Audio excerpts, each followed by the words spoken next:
The Trumpet Daily program begins right now. Today's world news, what it means, where it's taking us. I bring you the one and only possible message of world peace. This is a message of hope, tremendous hope. And he said unto me, you must prophesy again. The Trumpet Daily program begins right now. Strategically, what the Democrats are doing is they're focused on where they think they have traction, and that is in the courts. That's a 90-10 issue of the American people. And all this yammering about these very dangerous criminals that have terrorized American citizens, working class Hispanics, and particularly working class African Americans.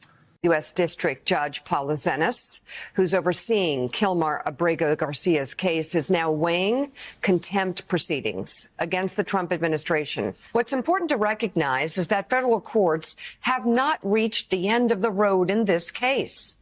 Federal courts can't tell the executive branch what to do, but they can tell it what it can't do. But Democrats, and this is why they lost, want to charge Trump with another crime, kidnapping.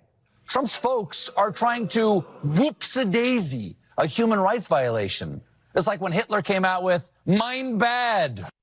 Democrats are really going to bat for MS-13. First Tesla terrorists, then China, then Syrian immigrants who hate Jews, and now MS-13. Well, what is the American dream? Kilmore breaks into the country, gets pulled over all the time, skips every hearing, associates with high-ranking gangsters, gets his whole arm tatted up, gets an American woman pregnant, doesn't propose, only marries her after he gets arrested, because his lawyers say it would look better to have roots in the community. But CNN says he's just a Bulls fan. And these well-paid defense attorneys took the Garcia case. But he's definitely not MS-13. How'd the media go from the border secure to MS-13 has every right to be in this country? I think it was Citizen Free Press with the headline saying this is the wrong hill to die on, Democrats. Here they are defending the indefensible, defending criminal gang members more than they defend victims, victims of crimes carried out by these illegal aliens, these gang members from abroad. You're listening to Stephen Flurry, and this is the Trumpet Daily. We appreciate you joining us on today's show. You can get to the live video stream of this program at trumpetdaily.com or at the Rumble channel, rumble.com/Trumpet Daily. The email address, td@thetrumpet.com. Lots to get to on today's show. As we'll discuss, there's quite a few clips I've got later along the lines of that cold open. But before I get to that, I just, I kept shoving the story down further and further and further. Eventually, it was off of today's stack of notes. And then one of our news gatherers sent me this tweet from Tish James. A few years ago, I mean, this was at peak lawfare, peak Trump derangement syndrome. And she tweeted out, Donald Trump lied about his net worth on his statements of financial condition to get loans for much better terms than he should have. And what's hilarious about this is that this is what evidently, allegedly, she is guilty of doing all through those years of lawfare. Remember how we were saying it's guilt by projection. I mean, they're projecting it onto Donald Trump. And then, as it turns out, they're guilty of the very crimes, allegedly, that they tried to put on Trump. They tried to create new laws. They made stuff up just to go after Donald Trump. And here comes Tish James. It quotes her. This is the New York Post. No matter how big, rich, or powerful you think you are, no one is above the law. Well, she's going to have to eat those words. It says those are the words of Tish James, echoed throughout the media, lionizing her after her office secured a judgment against Donald Trump for false business practices, including misrepresentations on loan documents. And listen to this. They may echo even louder this week as James finds herself the subject of a criminal referral for committing alleged financial fraud to secure her own property loans. So here are the frauds going after Donald Trump, trying to create fraud. You know the story. You know the history. It's all in America Under Attack. Trying to destroy Donald Trump politically, trying to assassinate his character, trying to send him behind bars for centuries, trying to assassinate him literally. It says here, for an attorney general who just prosecuted Trump for everything short of ripping a label off a mattress, the details in the referrals are particularly damning. Indeed, the greatest danger is that Letitia James' standard could be applied to Letitia James in guaranteeing that no one is above the law. This is what she campaigned on. Get Trump. And she came in saying, hey, no one's above the law. It doesn't matter how prominent they might be in society. It doesn't matter how much money they may have. If they break the law, you've got to go after them. Well, those words are coming back to haunt her. It says here, in securing a loan for a home in Norfolk, Virginia, James is accused of claiming through her representative that the property would be her principal residence. As the referral notes, primary residences receive more advantageous rates. However, as the sitting New York Attorney General of New York, James is required by law to have her primary residence in the state of New York. Uh-oh. This is, well, I guess it's not funny. But you talk about God turning the tables on these corrupt criminals. Here they're trying to defend criminals, gang members from El Salvador, sent back to El Salvador. And the El Salvador president said the other day, I'm not going to send them back to America. And yet here you've got, U.S. senators en route to El Salvador to stand up for the rights of someone from El Salvador who's a gang member? That's not the hill you want to plant your flag on and die at.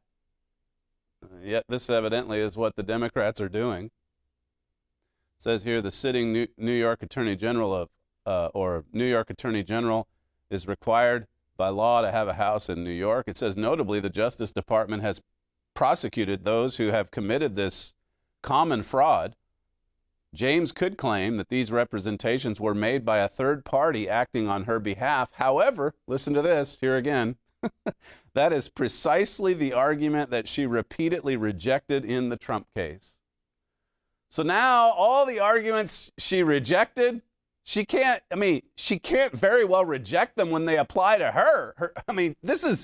She's guilty of what she claimed Donald Trump did. And remember how bogus that whole claim was, that, it got into even the value of Mar-a-Lago. And some judge put this ridiculously low sum on it. It says here, James is also accused of misrepresenting a 5-unit property in Brooklyn as a 4-unit property to receive better interest rates and to receive mortgage assistance through the Home Affordable Modification Program.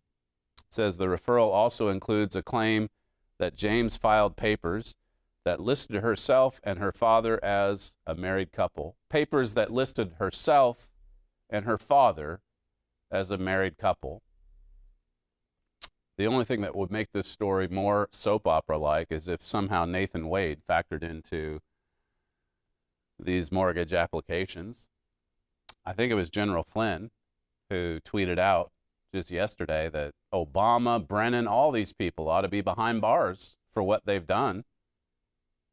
And the tragedy here is she'll probably get off with something, like a slap on the wrist. Just because Trump's DOJ is not nearly as vicious and vindictive as Obama's. As I said, they went after Trump, Obama did, Obama's people. when there was nothing there, when they had no argument, when they had no evidence. They tried to destroy him. It went on for years and years and years. And because of what they did to this country, stealing the election, look at the damage that they caused. All these MS-13 gang members just roaming the country, raping, killing, robbing. And you send them back, and look at who rushes to their defense. Listen to the fake president. He came out for another speech. He's been pretty quiet for the last couple of months. This is what he said yesterday, clip 1. But look what's happened now.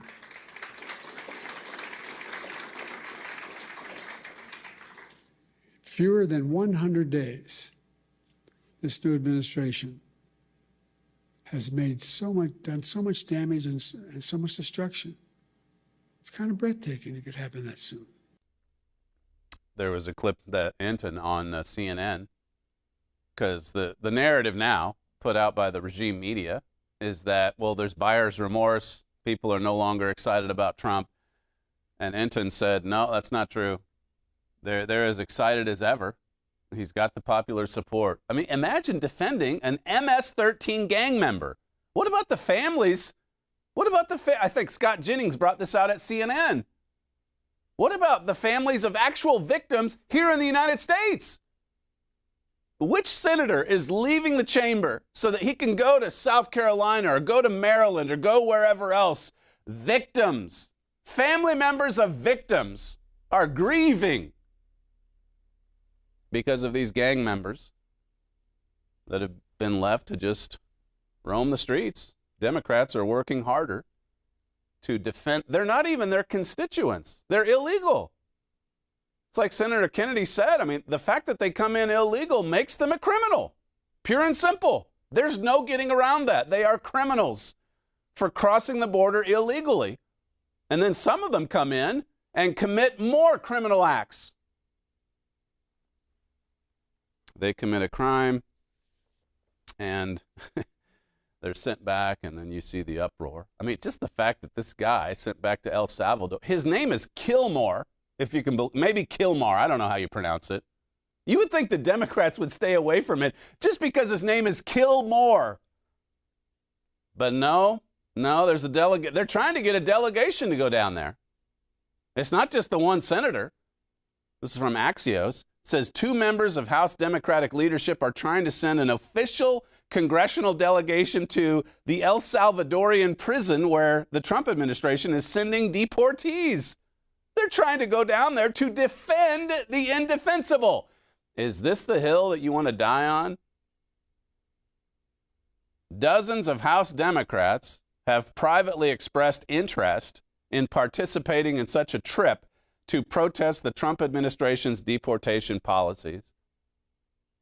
It talks about some letter that the Republicans are putting forward, but anyway, it refers to Senator Chris Von Hollen. He's from Maryland.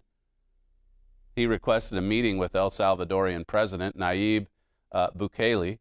He was just at the Oval Office the other day, or in the White House, to discuss the return of Abrego Garcia, a Maryland resident. That's what the media keeps calling all these illegals. Well, they're a resident of Maryland. They're Chicago Bulls fans. They're 100% American, like apple pie, like baseball. Listen to Senator Von Hollen, the guy from Maryland, clip 3. I do intend to go to El Salvador to discuss the release of this individual who is illegally detained. It is absolutely unjust and illegal to have this Marylander detained one more day in a notorious prison in El Salvador. Of course, President Trump could have just said, bring him home. Illegally detained. Never mind illegally coming into the country. He was illegally detained. They're saying the quiet part out loud. You might as well come out and say, look, I am for wide open borders, even if it's gang members coming in from Venezuela, Tren de Agua, or MS-13. Doesn't matter. Bring them in. Bring them in. and then you detain them, and this is what you get. This is a U.S. senator from Maryland. What a hill to stake your flag in. This is where the Democrats, they draw the line here. The gang members that have been sent to El Salvador. As I say, Bukele, he was in the White House the other day with President Trump, and this is the exchange he had with the reporter on these gang members in his mega prison there in El Salvador. Clip 6. ¿Se lo liberaría, Presidente Bukele? Can President Bukele weigh in on this? Do you plan to return him? Well, I'm supposed to be suggesting that I smuggle a terrorist into the United States, right? How can I smuggle? How can I return him to the United States? Like I smuggle him into the United States, or what do I do? Of course, I'm not going to do it. It's like, I mean, the question is preposterous. How can I smuggle a terrorist into the United States? I don't have the power to return him to the United States. So you can release him inside El Salvador? Yeah, but I'm not releasing, I mean, we're not very fond of releasing terrorists into our country. I mean, we just turned the murder capital of the world into the safest country of the Western Hemisphere, and you want us to go back into the releasing criminals so we can go back to being the murder capital of the world? No, that's not going to happen. He, say what you will about him. Others, in the media have said he's a dictator and that sort of thing. But, I mean, his country had been taken over by the cartels, and he came in with an iron fist. And it's safe now. I mean, he's taken action against these criminal thugs. He's built mega prisons. And now Donald Trump has some kind of an arrangement with him. I think the U.S. is paying him for some of this. So it benefits both nations. In the case of Trump, it gets rid of these gang members from America. And it no doubt helps the president of El Salvador. It's pretty amazing how different. Here's the fake president talking about, all the damage that Donald Trump has caused. And yet look at the 4 years of Joe Obama. Look at what happened to this country. Fundamental transformation. I mean, Obama very nearly carried it out. But God put a stop to it, as we were saying he would for 4 years. We were telling you the moment they stole the election in 2020 that Donald Trump would return. And at the start of 2021, that seemed like a remote possibility. Trump had been silenced. He had been banned from Twitter and Facebook. He had no voice, as he told Lee Smith. And now he's back in, and he's making some noise. He's making some noise here at home. He's making noise abroad. I'll get to that in a second as well. But listen to Senator Kennedy. I mentioned this. This is him talking about those entering into America illegally. Clip 2. I think the president's right.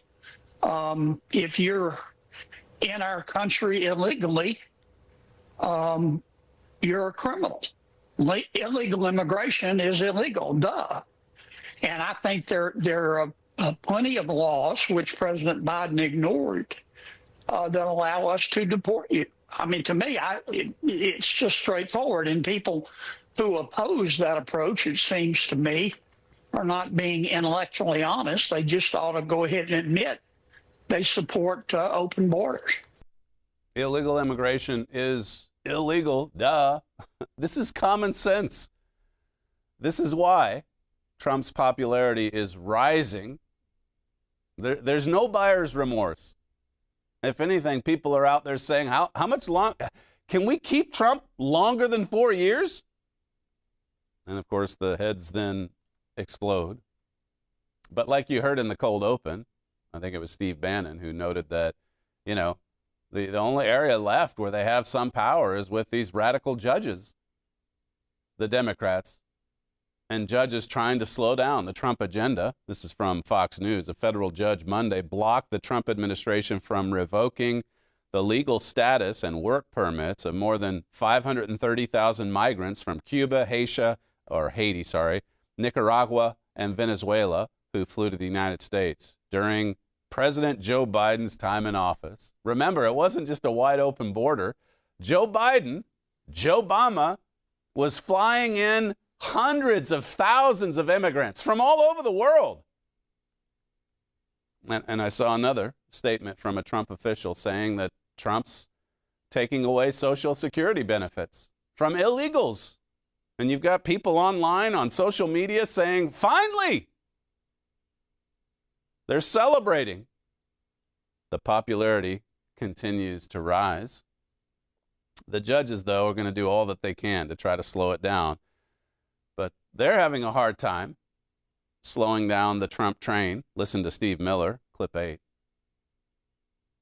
We're going to continue to send foreign terrorist aliens to El Salvador as well as to many other countries. It is up to El Salvador how to handle the process for their own citizens.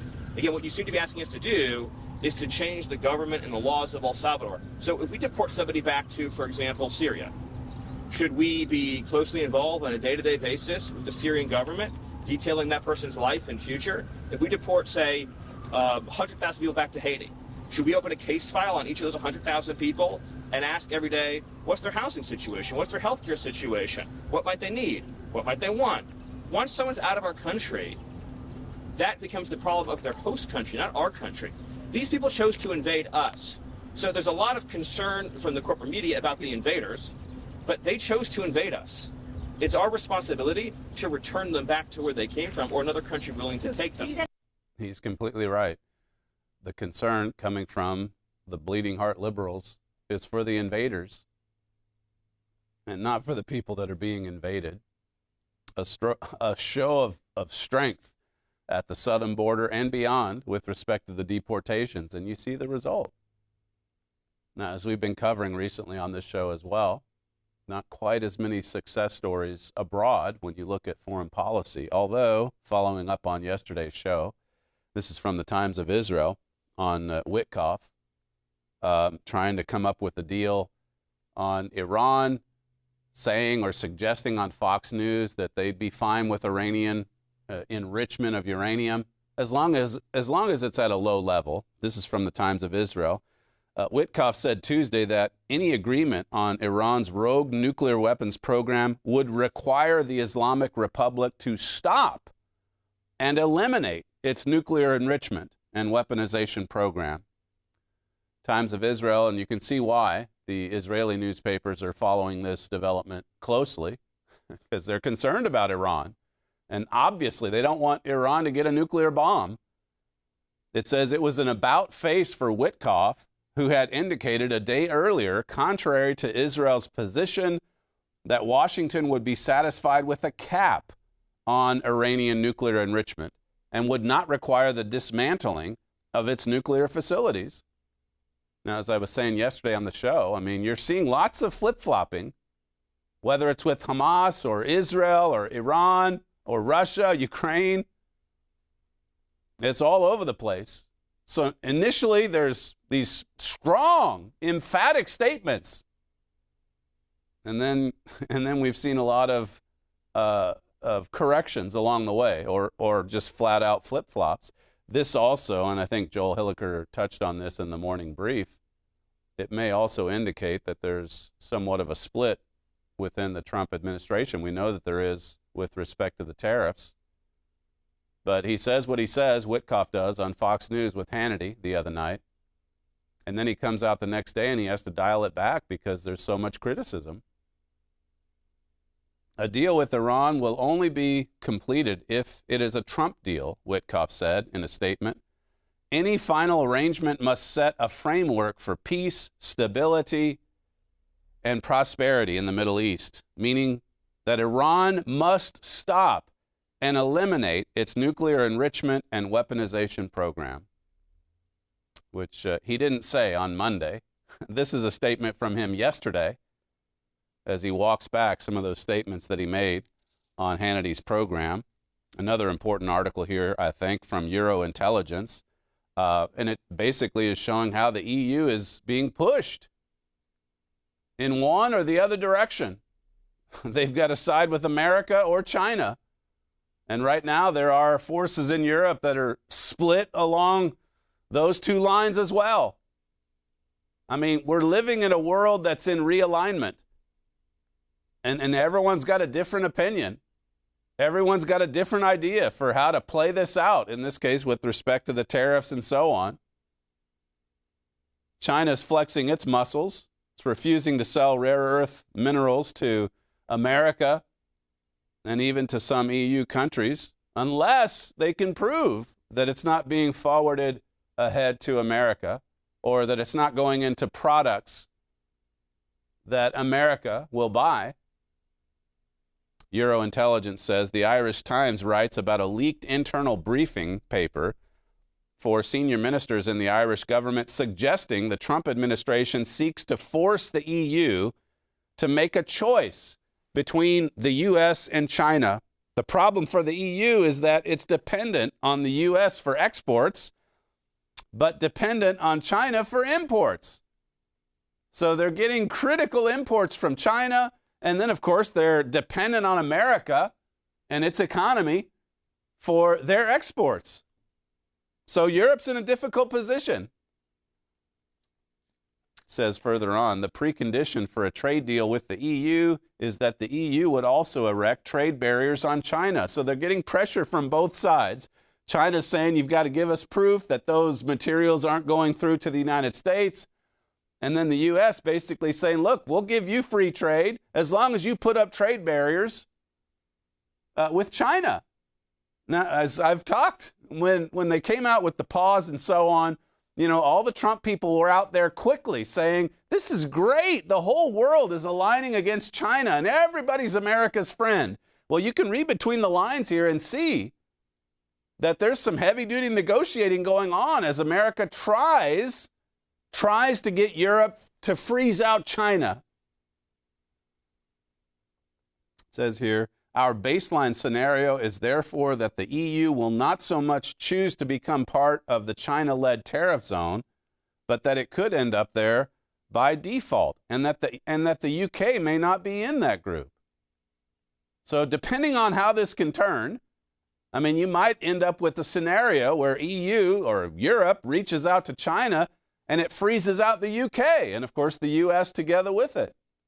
I mean, you see the mart of nations continuing to take shape. I mean, this is one of the next major prophecies to be fulfilled. Coming right out of Isaiah 23, it says, for the EU, this is a real squeeze between an export and an import dependency.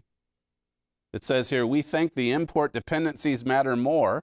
If you can't get the material, you have no product. If nothing happens, this is where the EU will end up in an uneasy relationship with China. And of course, we're here to tell you that that is prophesied. The United States, the Trump administration in particular, it's driving certain nations together, nations where typically there had been some hostilities between them.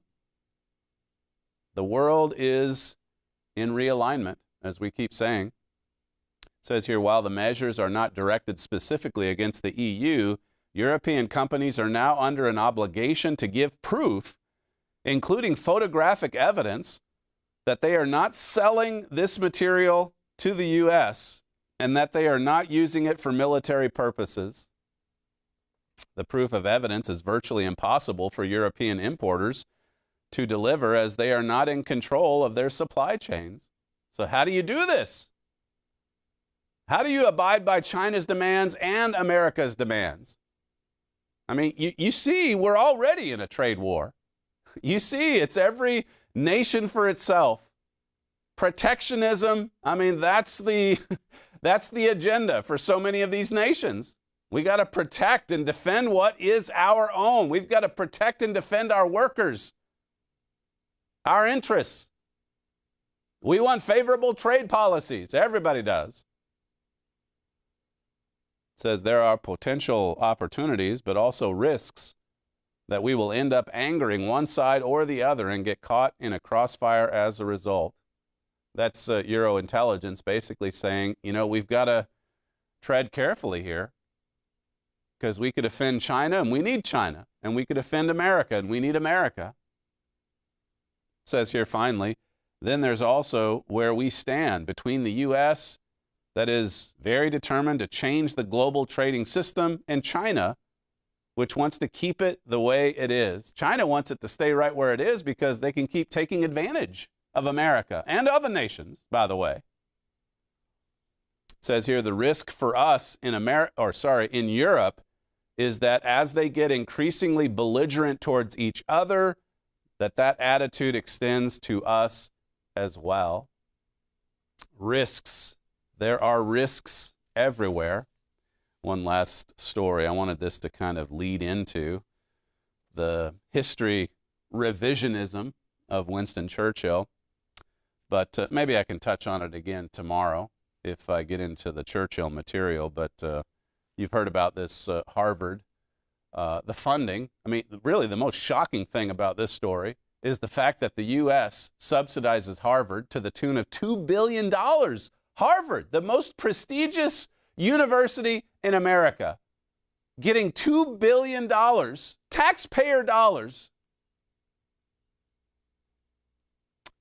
President Trump tweeted this: everyone knows that Harvard has lost its way.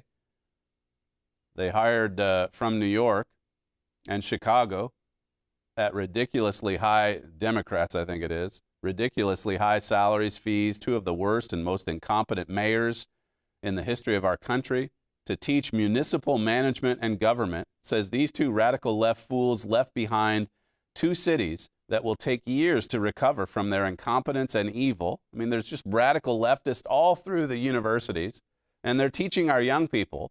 They're training the future leaders of the United States in radical leftism.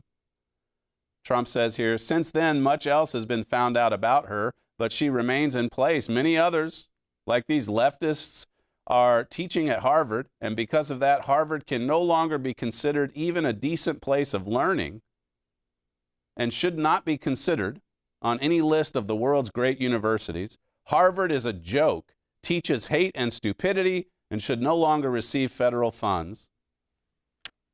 And you've got defenders of Harvard out there. Scarborough yesterday, I noticed, saying that, oh yeah, they're applauding this in the UK because now they can catch up with American universities. Rushing to defend, in this case, again, the indefensible. $2 billion in subsidies for a radical leftist institution, an institution of higher learning.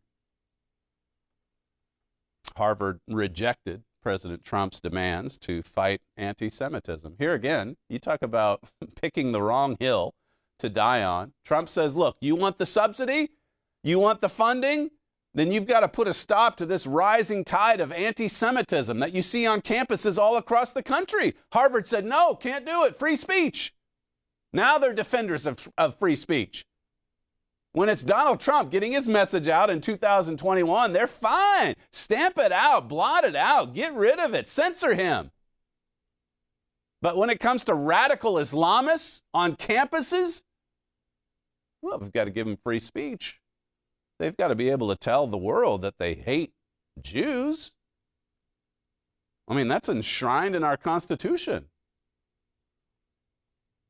This was the statement from Harvard's president. Although some of the demands outlined by the government are aimed at combating anti-Semitism, the majority represent direct governmental regulation of the intellectual conditions at Harvard. The university will not surrender its independence or relinquish its constitutional rights. The dear leader came out tweeting his support for Harvard, as you would expect. I mean, the radical left's stranglehold on higher education is so obvious. Herbert Armstrong talked about this 70, 80 years ago, and you could see this, and he was right. The communist infiltration of the United States, God put a stop to it right before it was about to completely take over the country. It's taken over the university campuses for sure.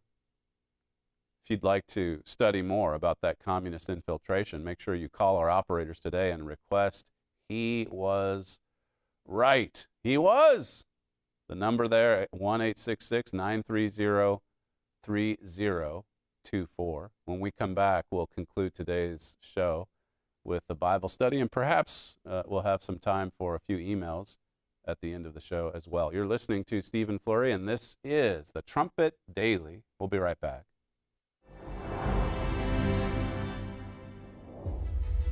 Prosperity, government, trade, technology, stability, freedom. The last 2 centuries have been the exception in human history. How did we get here? The 19th century was dominated by an empire that exported civility, order, standards, and opened the doors for global trade. It ended slavery and implemented a system of governance that protected people's rights. And then in the 20th century, a new power came to dominate. Remarkably, one that would continue in the same traditions as its predecessor. For 200 years, the United States and Britain dominated the world stage. How did these 2 nations rise to prominence so suddenly? And why are their legacies so relentlessly attacked today? The astonishing truth is that your Bible prophesied the rise of Britain and the United States. It also prophesied their fall. The biblical identity of these 2 nations is the vital key that unlocks Bible prophecy. This lost master key to prophecy is revealed in Herbert W. Armstrong's most requested book, The United States and Britain in Prophecy. You must understand the biblical identities of these 2 nations to comprehend where we are in Bible prophecy today. To learn more about this vital truth, request your free copy of The United States and Britain in Prophecy.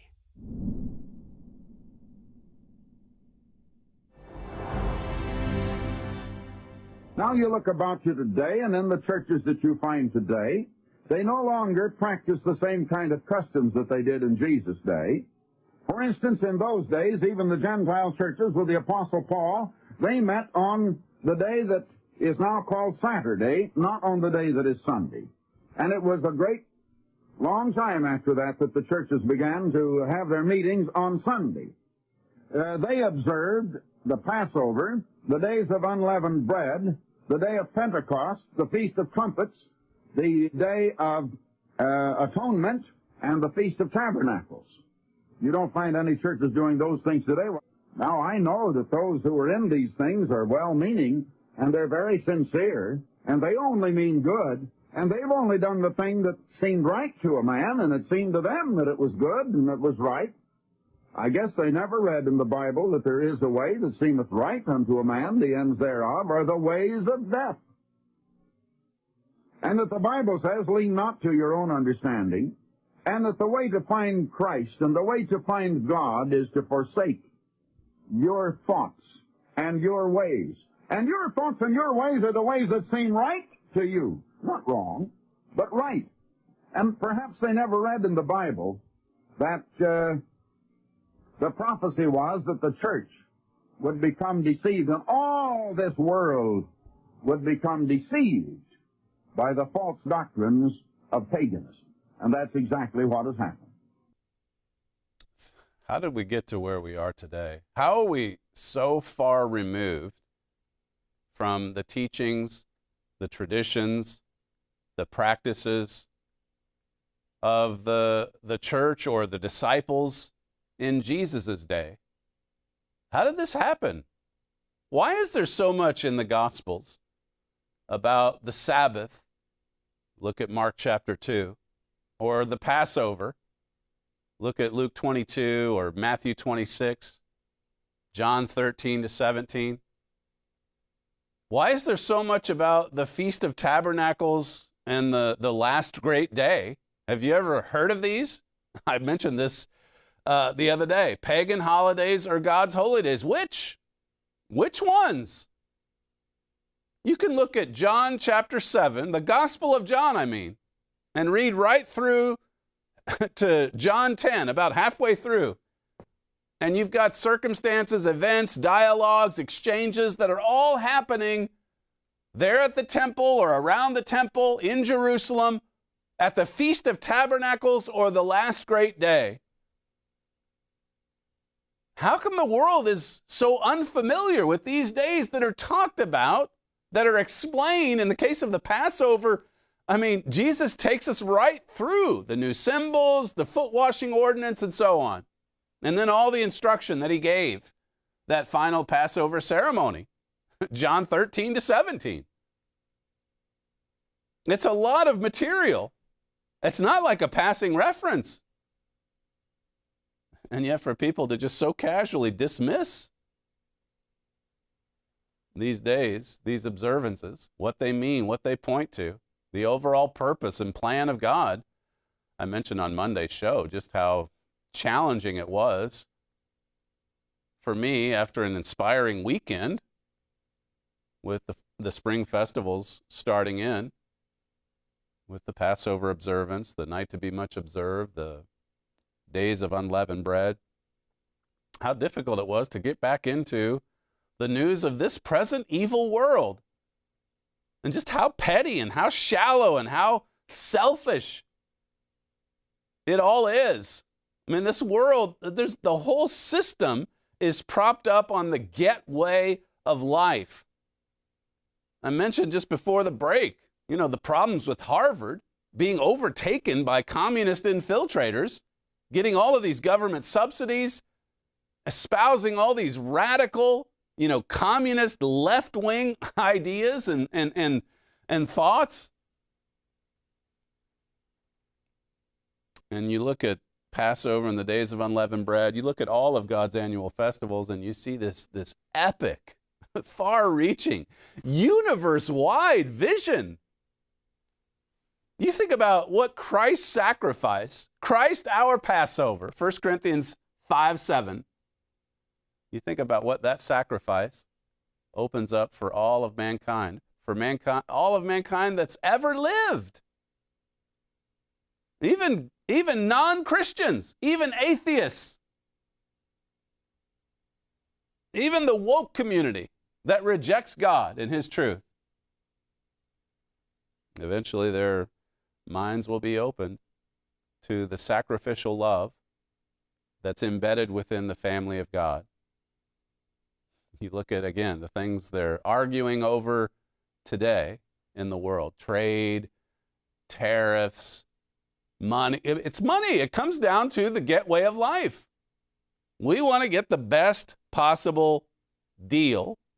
I mean, this world in so many ways worships money and gain, material gain, and getting an advantage over the competitor. And God's way of life is not like that. How did we get so far away from the teachings of the Gospels, from the teachings of Jesus? This is from the Telegraph the other day. English Heritage claims Easter is not originally Christian. Uh-oh. This is at the Telegraph? What is the English Heritage, whatever group that is, what are they thinking? Well, they've got a woke audience that likes this kind of message. It says here, Charity's booklet accused of whitewashing states holiday name comes from goddess Astarte. Well, Herbert Armstrong actually had some things to say about these pagan gods and goddesses. They've put out this leaflet on Easter, English Heritage, talking about the pagan origins of the holiday. And of course, as I say, they're targeting their woke audience, which only makes them more popular when they receive this pamphlet. It says in the leaflet, "Did you know Easter started as a celebration of spring? Long ago, people welcomed warmer days and new life by honoring the goddess Astarte, who gave Easter its name. Fun fact, some traditions for Astarte included dancing around bonfires and decorating homes with flowers." Well, you look at what is common today, Easter bunnies, eggs. Where did this come from? Are those traditions in the Bible? It's something to think about. I mean, if you're going to base your religion on the Bible, shouldn't we want to know? Shouldn't we want chapter and verse? Okay, here's what you do. I mean, because as I say, there's a lot in there, chapter and verse, about some of these other days that you've never heard of, most likely. Passover, the night to be much observed, the days of unleavened bread. You can carry on with Pentecost, the Feast of Trumpets, the Day of Atonement, the Feast of Tabernacles, the last great day. The last great day, I mean, Jesus got up on the last great day. John 7, you can read it there. And said, if any man's hungry or thirsty, come to me and I'll satisfy you. He, of course, was pointing to a time when all of mankind would have their minds open to the truth. God will make that call. John 6:44. How did we get so far removed from the teachings, the customs, the practices of Jesus and the disciples? And carrying on from that, from what the Apostle Paul taught. I mean, read 1 Corinthians 5 or 1 Corinthians 11. Paul's writings there about Passover, about unleavened bread. I mentioned the other day, or we went through some of John 6, where Jesus said, I am the bread of life. He said, truly I say to you, except you eat the flesh of the Son of Man and drink his blood, you have no life in you. As my Father has said, God tells us here, I want you to eat that bread and drink that wine. That's what we do at Passover. Eat my flesh, drink my blood, fill your life with Christ. That's the meaning. We need to fill up on Christ. We need to do what Jesus did. I mean, that's more than just a mindless slogan. What would Jesus do? Let's ask. I mean, what did Jesus do? What did he observe? What commandments did he obey? What commandments did he say we should obey? What customs? What traditions? What holy days did he keep? Did he observe? Because we have to fill up on him. We have to fill our lives with Christ. Christ in you. It's a great mystery, Paul said in Colossians 1. Verse 54, whoso eats my flesh and drinks my blood has eternal life, and I will raise him up at the last day. Verse 55, for my flesh is meat indeed, and my blood is drink indeed. He that eats my flesh and drinks my blood dwells in me, and I in him. So we have to absorb God's teachings. We have to absorb his mind, his attitude, his way of life. We have to put it into practice. Paul said in 1 Corinthians 5, remove the leaven of sin and replace it with the unleavened bread of sincerity and truth. We have to fill our lives with the truth of God. This is all part of God's purpose and plan. This is what it means to be converted to a God being. Well, as I said the other day, you read through to the end of John 6 and you see how that this was a hard saying for the disciples, the followers of Christ in the first century. So many of them just turned away, like the young man in Matthew 19. He wasn't willing to give up the ways of this world, the customs, the traditions of this world, and to just follow Christ. And many others were like him. It's too much. It's too hard. You mean fill our lives with Christ? Do what Jesus did? Can't do it. That's why there were only 120 disciples at the end of Christ's ministry. How did we get to be so far removed from the teachings and customs and practices of Jesus Christ, the Son of God?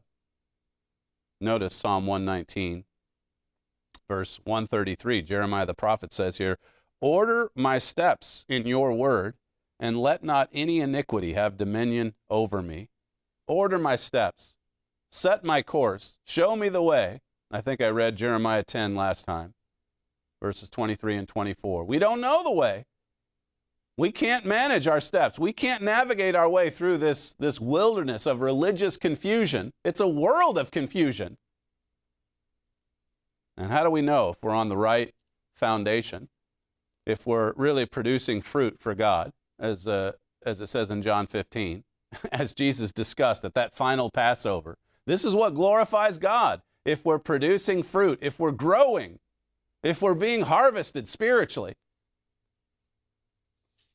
Set my steps, over in Psalm 37. Verse 31 says, the law of his God is in his heart. None of his steps shall slide.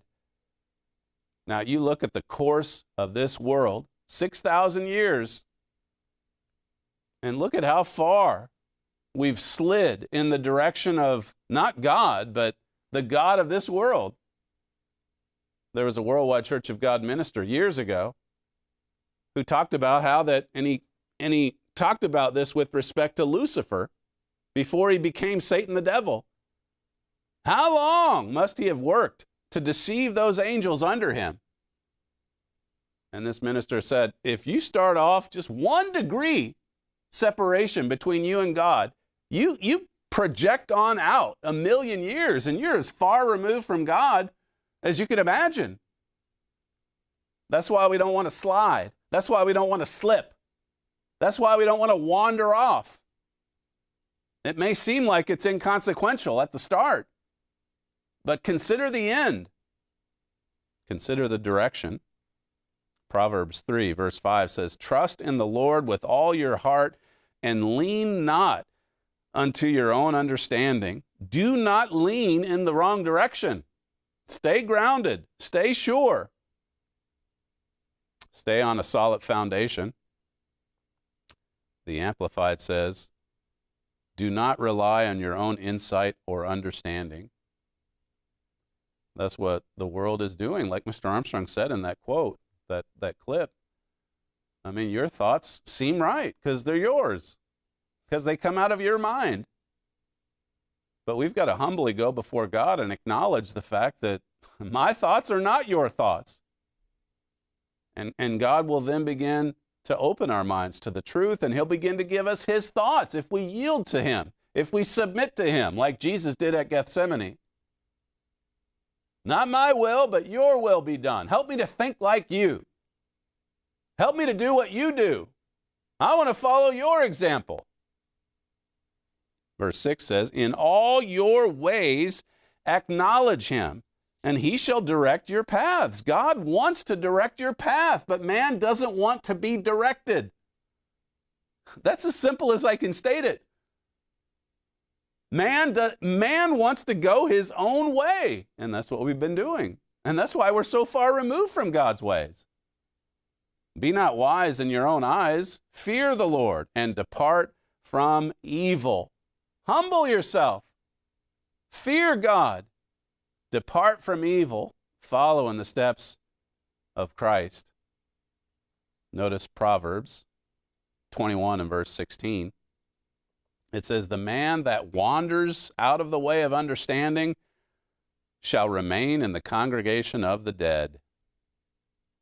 That's what we see in so many congregations today. No life, just death.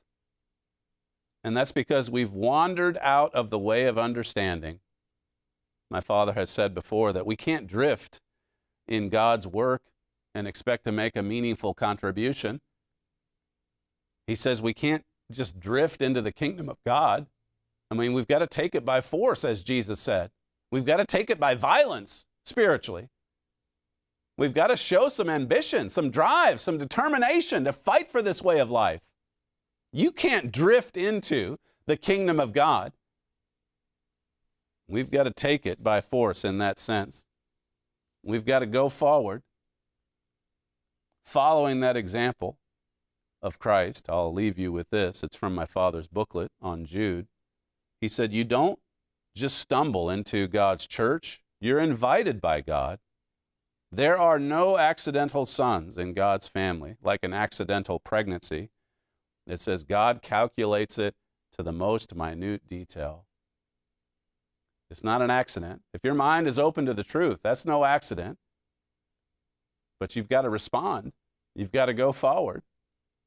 You've got to follow that example, those steps of Jesus Christ. That's all we have time for on today's show. The fastest moving hour in broadcasting. You're listening to Stephen Flurry, and this is the Trumpet Daily. We thank you for joining us on today's show, and we'll see you again tomorrow.